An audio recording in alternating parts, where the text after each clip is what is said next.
Hello दोस्तों, Vasudeva education के online learning platform में आप सभी का स्वागत है।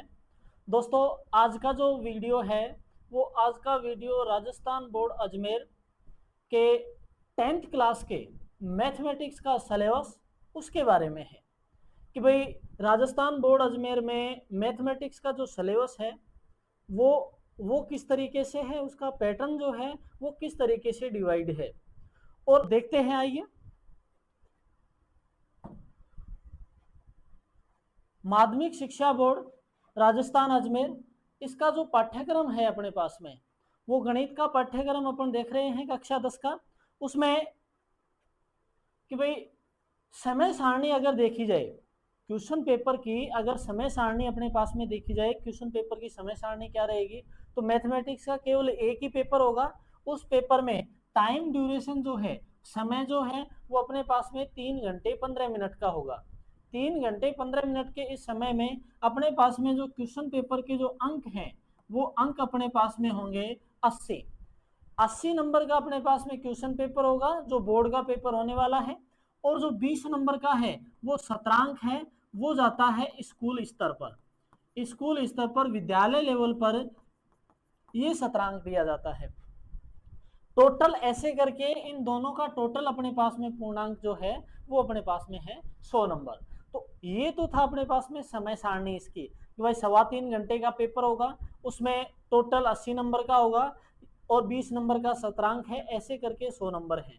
अब ये जो अपने पास में 80 नंबर जो दे रखा है कि ये जो 80 नंबर का थ्योरी का पैटर्न जो है, क्वेश्चन पेपर जो है वो किस तरीके से बन के आएगा अपने पास में, उसमें सिलेबस जो है वो सिलेबस किस तरीके से होगा। तो वो सिलेबस अगर अपन देखें तो इससे ये कहें कि मैथमेटिक्स का जो सिलेबस है, माध्यमिक शिक्षा बोर्ड ने मैथमेटिक्स के सिलेबस को 7 इकाइयों में विभाजित कर रखा है।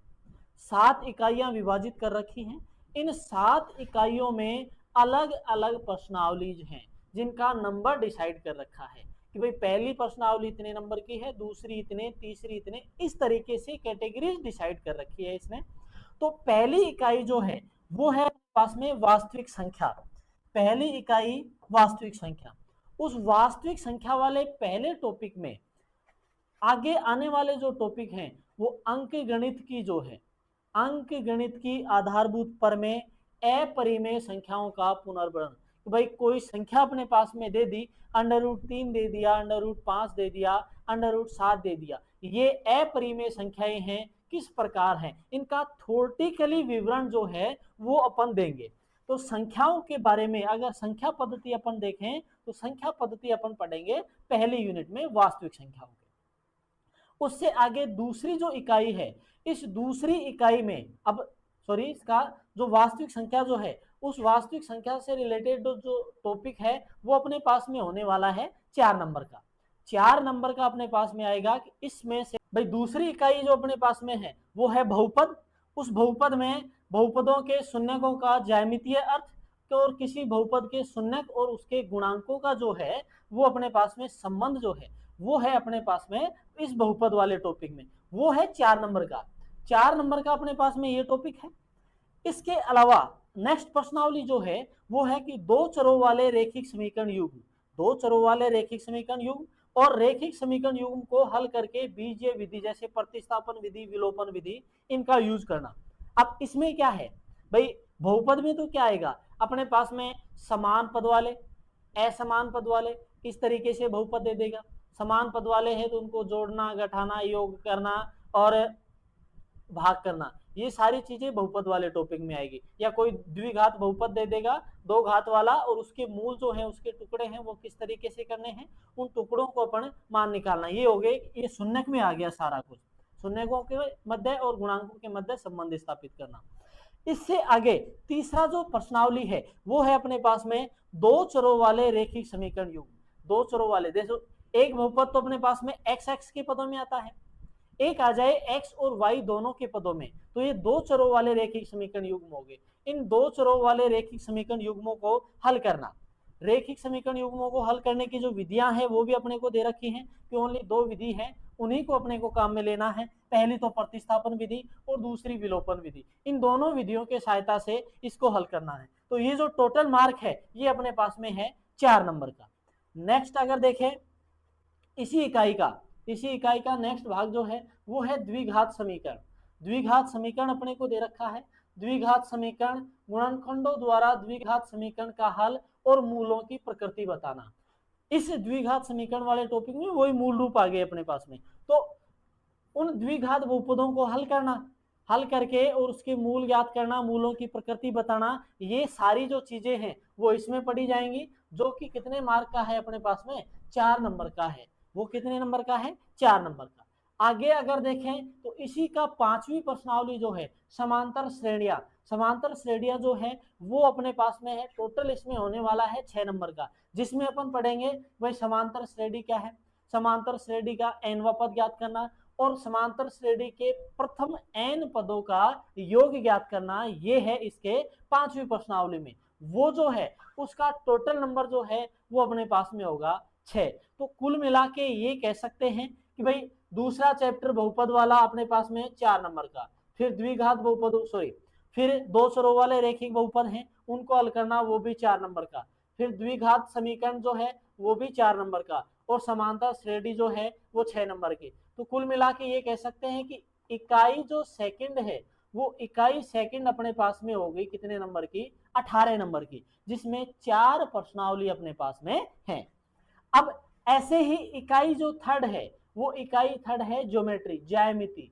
इस ज्यामिति में अपन पढ़ेंगे रचना जो भी है, रचना विधि जो है उन सब के बारे में पढ़ेंगे। तो वो है त्रिभुज की समरूप आकृतियां, समरूपता और समरूप त्रिभुजों की कसौटियां। ये सारी चीजें जो है एक तरीके से ये कहें कि त्रिभुज के बारे में, त्रिभुज के जो भी नियम हैं उनके बारे में अपन इसमें पढ़ने वाले हैं, जो कि कितने नंबर का है 4 नंबर का टॉपिक है।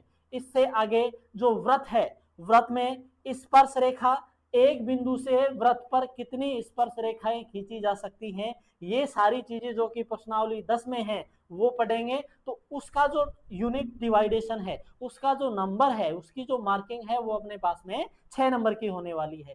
टोटल ये कह सकते हैं कि जो थर्ड है वो इकाई थर्ड अपने पास में कितने नंबर की होगी 10 नंबर की। इकाई थर्ड 10 नंबर की अपने पास में हो गई है। आगे देखें इकाई 4 निर्देशांक ज्यामिति, कोऑर्डिनेट ज्योमेट्री जो है इसमें 7वां जो चैप्टर है प्रश्नावली नंबर 7, वो प्रश्नावली 7 इसमें 2 बिंदुओं के बीच की दूरी निकालेंगे। बिंदु दे रखे हों, 2 बिंदु दे रखे हों, तीसरा बिंदु कैसे निकालते हैं, वो सारी बिंदुओं के मध्य का कोण, ये सारी चीजें जो हैं वो अपन पढ़ेंगे निर्देशांक ज्यामिति में, जो कि टोटल कितने नंबर का है अपने पास में 7 नंबर का है। तो इकाई नंबर 4 इसमें एक प्रश्नावली तो ये होगी, और इससे आगे है इकाई 4 में ही है दूरी सूत्र विभाजन, वो उसी में आ गया 7 नंबर में है अपने पास में। कुल मिला के ये कह सकते हैं इकाई जो 7 है वो इकाई 7 अपने पास में कितने, सॉरी इकाई 4 जो है वो अपने पास में कितने नंबर की है 7 नंबर की है। आगे देखें इकाई 5, इकाई 5 में त्रिकोणमिति पढ़ेंगे, त्रिकोणमिति का परिचय, त्रिकोणमितीय अनुपात, त्रिकोण कुछ विशिष्ट कोणों के त्रिकोणमितीय अनुपात और त्रिकोणमितीय असमीकाएं अपने पास में। ये सारी चीजें जो है त्रिकोणमिति, साइन, कोस, टेन, कोसेक, कोट, सेक, इन सभी के बारे में अपन पढ़ने वाले हैं 8वें चैप्टर में, अर्थात प्रश्नावली 8, जो कि कितने नंबर की है अपने पास में 8 नंबर की होने वाली है माध्यमिक शिक्षा बोर्ड अजमेर में। ऐसे ही नोवा है, आगे नोवा त्रिकोणमिति के अनुप्रयोग, ऊंचाई और दूरी ज्ञात करना, ऊंचाई और दूरी ज्ञात करना। भाई मूल बिंदु से कोई पेड़ टूटा, इतनी दूरी पर पड़ा, तो इन दोनों बिंदुओं के बीच की जो दूरी है वो किस तरीके से ज्ञात करें, ये चीजें, ये जो ज्ञात करना है वो अपने पास में है यूनिट नंबर 9 प्रश्नावली नंबर 9, और वो होने वाली है अपने पास में 5 नंबर की। तो ये कह सकते हैं कि इकाई 5 जो है, इकाई 5 जो है वो अपने पास में होने वाली है 8 और 5 13 नंबर की है जो इकाई 5 है। आगे देखें इकाई 6 क्षेत्रमिति, मेंसुरेशन जो है वो क्षेत्रमिति अपने पास में आ रही है। अब क्षेत्रमिति में अपन पढ़ते हैं जितने भी आकृतियां जो है, वृत्त देख लो, आयत देख लो, घन देख लो, घनाभ देख लो, गोला देख लो, बेलन देख लो, इन सभी की, बेलन, शंकु, इन सभी के क्षेत्रफल जो है वो सारी चीजें अपन पढ़ने वाले हैं इकाई 6 में। तो वृत्तों से संबंधित क्षेत्रफल, त्रिज्याखंड और वृत्तखंड से संबंधित क्षेत्रफल जो है वो अपने पास में 5 नंबर का होने वाला है। अर्थात 11वीं जो प्रश्नावली है उस 11वीं प्रश्नावली में वृत्त के क्षेत्रफल, वृत्त का त्रिज्याखंड और वृत्तखंड ज्ञात करना, ये सारा जो टॉपिक है ये अपने पास में 5 नंबर का होने वाला है। ठीक है, नेक्स्ट जो टॉपिक है प्रश्नावली 12, पृष्ठीय क्षेत्रफल और आयतन ज्ञात करना। ठोसों के संयोजन का पृष्ठीय क्षेत्रफल, ठोसों के संयोजन का आयतन, अर्थात इसमें जो भी आकृति अपने पास में आएगी उनका आयतन अपन ज्ञात करेंगे। अगर आकृति खोखली है अर्थात परिधि वगैरह के बारे में बात करें तो खोखली आकृतियां जो है उनमें तो अपन ज्ञात करते हैं क्या, क्षेत्रफल वगैरह देखते हैं। और रही बात अगर ठोस आकृतियां अपने पास में आ जाए, कमरा हो, कमरे में कुछ अगर डालना है, कमरे की चार दीवारी की बात करी जा रही है तो क्षेत्रफल हो गया, लेकिन अगर उसके अंदर कुछ भरना है, गोडाउन हो गया, उसके अंदर सामान डालना है, जो भी आकृतियां अपने पास में है या ठोस आकृतियां जो हैं उनका निकालेंगे अपन क्या, आयतन। ठीक है, तो ये जो टॉपिक है ये अपने पास में कितने नंबर का होने वाला है, 6 नंबर का। तो ये कह सकते हैं कि इकाई जो 6 है, इकाई 6 जो है वो अपने पास में है 11 नंबर में, 11 नंबर की इकाई 6 होगी। अब आगे है इकाई 7 जिसमें सांख्यिकी एवं प्रायिकता होने वाली है। इकाई 7 में अपन पढ़ेंगे सांख्यिकी के बारे में और प्रायिकता के बारे में। सांख्यिकी का मतलब हो गया कि स्टैटिक्स जो है उसमें वृत्तीय आंकड़े जो दे रखे हैं उन वृत्तीय आंकड़ों का माध्य ज्ञात करना, माध्यिका ज्ञात करना और बहुलक ज्ञात करना। माध्य, माध्यिका और बहुलक वो सारी चीजें इसमें ज्ञात करते हैं। तो देखो, वृत्तीय वर्गीकृत आंकड़ों का माध्य, वर्गीकृत आंकड़ों का बहुलक और वर्गीकृत आंकड़ों का माध्यक, अर्थात ये कहें माध्य, माध्यिका और बहुलक जो है उसके बारे में अपन ये बात करेंगे। और उसमें वर्ग अंतराल जो है, वर्ग अंतराल मतलब जैसे 0 से 10, 10 से 20, 20 से 30, इस तरीके के जो वर्ग अंतराल दे रखे हैं उनसे संबंधित माध्य जो है, माध्यिका जो है, वो बहुलक जो है वो अपन पढ़ेंगे। ये होने वाला है अपने पास में 13 नंबर का, ये होने वाला है 13 नंबर का। और इसकी जो लास्ट एक्सरसाइज है, लास्ट प्रश्नावली जो है वो है प्रायिकता, प्रोबेबिलिटी, अर्थात उसमें प्रायिकता के एक सैद्धांतिक दृष्टिकोण के बारे में पढ़ेंगे कि अगर एक सिक्के को उछाला जाए तो चितौड़ आने की प्रायिकता क्या है, एक पांसे को अगर फेंका जाता है तो 1, 2, 3, 4, 5, 6 अंक आने की प्रायिकता क्या है, या 2 पांसों को उछाला जाए, 3 पांसों को, तो इस तरीके से ये पढ़ेंगे प्रायिकता के बारे में। तो टोटल अगर देखा जाए तो इकाई 7 की अगर बात करें तो इकाई 7 है 17 नंबर की। तो माध्यमिक शिक्षा बोर्ड ने ये जो मैथमेटिक्स का सिलेबस है 7 इकाइयों में विभाजित कर रखा था और सातों इकाइयां अलग अलग पैटर्न में हैं। पहली इकाई की बात करें 4 नंबर की थी, दूसरी इकाई की बात करें तो 18 नंबर की थी, तीसरी इकाई जो अपने पास में थी, तीसरी इकाई अपन ने लिखी है, तीसरी इकाई होगी 10 नंबर की, चौथी इकाई जो है वो 7 नंबर की है, पांचवी जो इकाई है वो पांचवी इकाई अपने पास में 13 नंबर की थी, छठी इकाई जो है वो 11 नंबर की है और सातवीं जो इकाई है वो अपने पास में 17 नंबर की है। ऐसे टोटल करके, और इसका जो थ्योरेटिकल पोर्शन है वो थ्योरेटिकल पोर्शन अपने पास में कितने नंबर का है, 80 नंबर का थ्योरेटिकल पोर्शन है। तो ये तो बात हो गई इसके सिलेबस की कि भाई इसका सिलेबस जो है वो क्या है। सिलेबस का बंटवारा अच्छे से कर रखा है, अलग अलग टॉपिक के अलग अलग डिवाइडेशन कर रखे हैं, इसी तरीके से माध्यमिक शिक्षा बोर्ड में आपको क्वेश्चन मिलने वाले हैं। ये तो बात हुई सिलेबस की। अब चूंकि अपन पढ़ रहे हैं गणित के बारे में, एक्चुअल में जो गणित है वो है क्या, मैथमेटिक्स जो है वो अपने पास में होती क्या है, इसके बारे में अपन देख लेते हैं। थोड़ा मोटा मोटा अपन पढ़ लेते हैं कि मैथमेटिक्स होती क्या है, थोड़ा सा जानना जरूरी है, क्योंकि जब अपन किसी टॉपिक के बारे में पढ़ रहे हैं, किसी के बारे में जानकारी ले रहे हैं, या अगर किसी के बारे में अगर अपन पढ़े तो उसके बारे में थोड़ा सा जानना जरूरी है कि ये एक्चुअल में है क्या। तो मैथमेटिक्स क्या है ये चीजें अपन देख रहे हैं। भाई क्या है, जो भी वस्तु अपने को दे रखी हो, कोई भी वस्तु अपन ने रैंडमली उठाई, कोई भी वस्तु अपन ने ली, कोई वस्तु अगर अपने को दे रखी है, किसी वस्तु की गणना या आप तोल करना, गणना या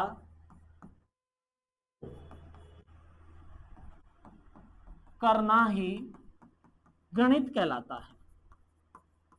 गणित कहलाता है कि कोई वस्तु अपने को दे रखी है, उस वस्तु को गणना करना, उस वस्तु का काउंट करना या फिर नापतोल करना कितनी मात्रा में है, ये तो अपने पास में इजी वे में परिभाषा होगी। या ये कहें कि गणित जो है, गणित मात्राओं, परिमाण,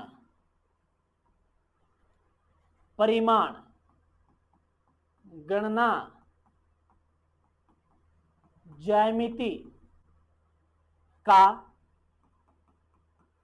एक संबंध है। गणित जो है वो मात्राओं, परिमाण, गणना, ज्यामिति का क्या है, संबंध है। अर्थात ये कह रहे हैं कि अपन ने 1 किलो चीनी ली, अपन ने चीनी ली है, वो चीनी अपने पास में एक वस्तु है, ठीक है जी, एक वस्तु है। अब उस चीनी की अगर मात्रा देखी तो केजी, कितना किलो लिया, बात आ गई ना आप तोल की, कितना अपन ने लिया है तो उसकी मात्रा होगी, ठीक है। अब मात्रा की बात, अब उसको काउंट भी कर सकते हैं भाई, अगर अपने को, ये तो बेवजह की बात होगी, बेफिजूल की होगी, चीनी के दानों को गिन के बताओ कितने हो गए, लेकिन गिनेंगे तब जब अपने को पता होगा, गिनते इस तरीके से। वैसा ये इम्पॉसिबल है, लेकिन ये कहें कि अगर अपने को अपनी मुट्ठी से उठा के और चीनी दे दी गई और बोला गया कि इसमें जितने बारीक बारीक दाने हैं उन दानों को गिन के बताओ, तो मात्रा अपन ने उठाई है, एक मुट्ठी अपन ने उठाया, तो एक मुट्ठी उठाना हो गया इसकी मात्रा, ठीक है। अब उसकी काउंट कर रहे हैं, अब उसका काउंट कर रहे हैं, तो वो हो गई, ये जो सारा रूप है, अर्थात चीनी का जो अपन ने मात्रा और गणना के माध्यम से जो रिलेशन निकाला है, वो संबंध ही क्या कहलाता है, गणित कहलाता है। अब वो बनी किस तरीके से है, क्या प्रोडक्ट है, क्या क्या उसमें मिलाया गया, ये सारी चीजें तो साइंस बता रही है, लेकिन उसका जो संबंध अपन ने निकाला है, माप तोल के अनुसार, वो माप तोल का जो संबंध है वो कहलाता है अपने पास में क्या, गणित कहलाता है। वो क्या कहलाता है, मैथ कहलाता है। तो किसी वस्तु की गणना करना या माप तोल करना ही गणित कहलाता है। जैसे एक शब्द यूज कर रहा हूं मैं, अमूर्त, एक शब्द यूज किया मैंने, अमूर्त, तो रेंडमली अपन, जैसे किसी भी क्वेश्चन को अपने को हल करना है, जैसे ये देखें कि भाई सबसे इजी टॉपिक अपन औसत देख लेते हैं। औसत का मतलब हो गया कि भाई जितनी भी राशि, भाई 5 से 6 नंबर अपन ने उठाए, ये कहें कि भाई एक जो पैकेट है, एक पैकेट में 6 राशियां अपने को दे रखी हैं, वो 6 राशियां 4, 3, 2, 5 और 8, 9, ये राशि अपने को दे रखी है। इन राशियों को टोटल करो, इन राशियों का टोटल करना, तो टोटल करेंगे और औसत अगर को निकालना है तो इन सारी राशि, इन 6 की 6 राशियों का टोटल करके और 5 से डिवाइड कर दिया, सॉरी 6 से डिवाइड कर दिया, तो अपने पास में क्या आ गया, इसका औसत आ गया। तो ये जो राशियां हैं, इन राशियों को जोड़ा अपन ने, इन राशियों का भाग किया, ये जो सारी चीजें हैं वो बता रही है कौन, मैथमेटिक्स। अब वो एक निश्चित संबंध व्यक्त कर रही है कि भाई औसत, औसत होता क्या है, भाई जितनी भी राशियां अपने को दे रखी है उनको टोटल करो और उतने ही नंबर से क्या कर दो, डिवाइड कर दो। भाई टोटल किया, जितनी राशियां हैं उससे डिवाइड कर दिया, तो ये उस औसत का संबंध हो गया किससे, इन सारी राशियों से, टोटल के माध्यम से। तो यही है गणित की परिभाषा की मात्राओं, परिमाण, गणना और ज्यामिति का एक जो संबंध है, ज्यामिति के संबंध का अध्ययन जो है, ये कहते हैं अध्ययन जो है वो कहलाता है क्या, गणित कहलाता है। ठीक है। अब अमूर्त अपन ने लिया है, रेंडमली अपन ने कोई जैसे देखो, अपन किसी क्वेश्चन को मैथ में अभी तक हल किया होगा, तो हल करते हैं तो अपन किसी एक मान को x, y, z, a, b, c ये मानते हैं, क्योंकि ये कह सकते हैं कि पूरी जो मैथ है वो इस माना शब्द पर टिकी हुई है। माना लेट, माना ये ऐसे है, माना वो संख्या जो है वो x है, उसका योग इतना है, इतने ऐसे करके और मान निकालते हैं। वो जो अमूर्त रूप है, अमूर्त रूप से मूर्त रूप की तरफ, अर्थात माने हुए रूप से एक निश्चित संख्यात्मक मान की ओर कौन लेके जाती है अपने को, मैथमेटिक्स लेके जाती है। कि जो एक बार तो अपन ने मान माना था कि भाई रैंडमली इस वस्तु का मान जो है वो x है, x मान से अपन एक निश्चित मान की तरफ जो है वो लेके जा रही है कौन, गणित। ठीक है, तो ये बात थी मैथमेटिक्स के बारे में। अब जाहिर सी बात है, अगर किसी वस्तु के बारे में, जैसे गणित जो है, जरूर गणित के बारे में किसी ना किसी ने तो बताया होगा कि भाई गणित जो है उसका जनक कौन है। गणित जो है, जैसे किसी वस्तु का जो आविष्कार कोई करता है, किसी वस्तु को जो बनाता है, तो वो बनाने वाला जो है वो उसका जनक हो गया, बनाने वाला उसका जनक हो गया। तो ऐसे ही गणित जो है, गणित के जनक जो है वो कौन है, गणित के जनक कौन है। वैसे अगर देखा जाए तो गणितज्ञ जो है, कुछ महत्वपूर्ण गणितज्ञ हैं जिन्होंने गणित के क्षेत्र में बहुत ज्यादा काम किया है। इसमें आर्किमिडीज, आर्यभट्ट, आर्यभट्ट, और एक है कृष्ण भारती, एक है कृष्ण भारती। ये तो पहले इनके बारे में, इन दो के बारे में बात करें। अगर गणित के जनक की बात करूं, गणित का जो जनक है, गणित का जनक अगर देखा जाए तो वो जनक है अपने पास में आर्किमिडीज। आर्किमिडीज को गणित का जनक माना जाता है। लेकिन भारतीय जो गणित है, लेकिन भारतीय गणित का जो जनक है, भारतीय गणित का जनक जो है वो अपने पास में कौन है, आर्यभट्ट। भारतीय गणित का जनक आर्यभट्ट को माना जाता है, क्योंकि आर्यभट्ट ने शास्त्र, खगोल शास्त्र और शून्य जो है, शून्य के बारे में, खगोल शास्त्र और शून्य के बारे में आर्यभट्ट ने बताया। इसलिए आर्यभट्ट को भारतीय गणित का क्या कहा जाता है, जनक कहा जाता है। भारतीय गणित का जनक आर्यभट्ट को कहा जाता है। और गणित का जो वास्तविक जनक वैसे बोला जाए तो वो वास्तविक जनक कौन है, आर्किमिडीज है। इसके अलावा वैदिक गणित, वैदिक गणित की अगर बात करी जाए तो भारतीय मूल के वैज्ञानिक थे स्वामी भारती कृष्ण तीर्थ। स्वामी भारती कृष्ण तीर्थ ने वैदिक गणित के बारे में बताया। तो ये कह सकते हैं कि मैथमेटिक्स के अगर जनक की बात करी जाए तो मैथमेटिक्स का वास्तविक जनक तो कौन है, आर्किमिडीज है। वास्तविक जनक तो हो गया आर्किमिडीज। और अगर भारतीय जनक की बात करें, भारतीय गणित का जो जनक है वो भारतीय गणित का जनक किसको माना जाता है, आर्यभट्ट को। क्योंकि इन्होंने ही शून्य जो है, शून्य के बारे में जो है वो इन्होंने ही बताया, इसलिए इनको भारतीय गणित का जनक कहा जाता है। इसके अलावा वैदिक जो गणित है वो वैदिक गणित के बारे में बताया स्वामी कृष्ण भारती तीर्थ ने। तो इन्होंने वैदिक गणित के बारे में बताया। तो ये तो था मैथमेटिक्स के बारे में। अब नेक्स्ट वीडियो जो अपना होने वाला है, अगर किसी बच्चे को 10th के इस मैथमेटिक्स के सिलेबस के बारे में, भाई कोई भी टॉपिक अगर आपको टफ लग रहा है तो वो टॉपिक आप कमेंट बॉक्स में कमेंट कर सकते हो। अदरवाइज कल जो वीडियो नेक्स्ट आने वाला है उस नेक्स्ट वीडियो में अपन पढ़ने वाले हैं बहुपद के बारे में। नेक्स्ट वीडियो में बहुपद के बारे में पढ़ने वाले हैं, जो कि माध्यमिक शिक्षा बोर्ड ने जो इकाई सेकंड जो अपन ने बताई थी, जो कि 18 नंबर की है, उस 18 नंबर की इकाई का पहला टॉपिक अपन उठाने वाले हैं बहुपद। उस बहुपद के बारे में पढ़ेंगे। अगर आप इस चैनल पर नए हो तो चैनल को लाइक करो, शेयर करो और सब्सक्राइब करो और बेल आइकन जरूर प्रेस करें ताकि वीडियो से संबंधित महत्वपूर्ण अपडेट्स आप तक पहुंचती रहें। धन्यवाद।